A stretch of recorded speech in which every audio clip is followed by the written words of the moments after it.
What's up YouTube? Welcome back to my YouTube channel. Today we're going to be doing a comparison between full frame cameras and crop sensor and basically what's best for you. Hashtag hypebeast with the Mickey. It's 8:13.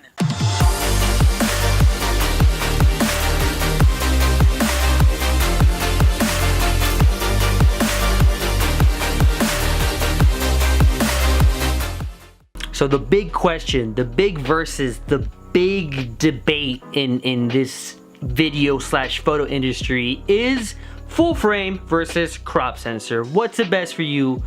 What do you use? What's the difference? Does it matter? So today we're gonna run a comparison about what these two are. So in order to demonstrate all our comparisons in this video, we're gonna be using these two cameras. For crop sensor, the Canon T6i, and for the full frame camera, we're gonna be using the Canon 1DX Mark II. The beast.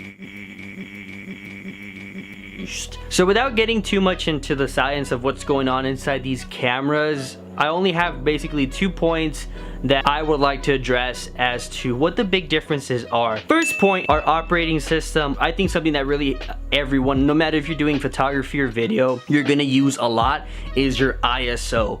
When you're scrolling through your crop sensor ISO, your increments are very exact. It's either from 100 to 200 to 300 to 400, and there's not that much flexibility. Now when you're using a full frame, in this case the 1DX, you can go from super 100 to 120 to 150 to 170. It's always good to have that extra bit of ISO that you wouldn't be able to get with crop sensor. The operating system that's typically in our full frame cameras is usually way more flexible. It's more customizable. You can set limiters on how high your ISO can go. You can set limiters on the max shutter speed that you have. And it's just for someone, if you're doing either photo or video, it's just always nice to have that flexibility and something that you can customize to the way that you shoot, or something that fits how you're shooting in general. Under the operating system, another big difference between full frame and crop sensor, although this one is more directed towards video, because you don't have as many options in a crop sensor to shoot like in 30 frames per second, 60 frames per second, or absolutely you can't do 120 at all. You only have two options, 30 frames per second or 60 frames per second. But when you're shooting 60 frames per second, it drops your quality from 1080p to 720p. You're gaining the ability to slow-mo, but you're dropping down your quality, which from 1080p to 720, it's a big difference. Now our full frame, on that one, we can shoot everything and anything. At least on the 1DX, you're able to shoot 1080p for 30 frames, 60 frames, and for 120 frames. So you have three awesome options that you can slow down and get that just awesome, it just looks amazing. Now in the spot where I think full frame and crop sensor are equally matched is that most of your crop sensors, at least the Canon series, the revolves, will always let you shoot raw. When it comes to photography, I think it doesn't really matter at all. As long as you're shooting raw, you're shooting good.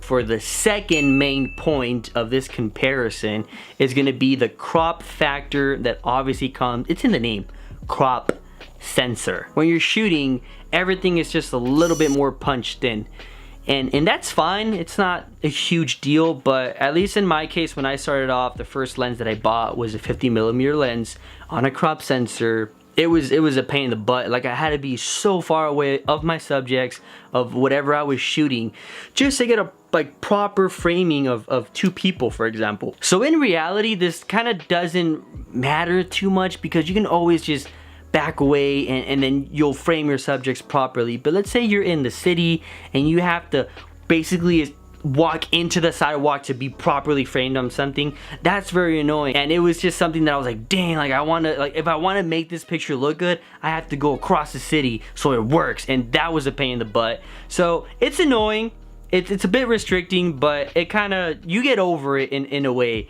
But it's just so much easier when you have, for example, that 50mm lens on a full frame camera. Then it's just you don't have to walk as much, is what I'm trying to say. So that's a point in my book. An easy way to bypass the whole cropping system with the crop sensor is obviously buy a super wide lens, which will allow you to not be as far, or you can be relatively close and it won't look as punched in. In this case, for example, we bought the 24mm lens for this camera, which we've used this camera for like the last 2 years or something like that, and it's with this lens, it's just perfect. You can get away with anything. We've done multiple shoots with it. It shoots video perfectly. It's a little noisy. If you have a mic on it, you can hear it like it just sounds, it's really annoying. I believe you should get a full frame camera.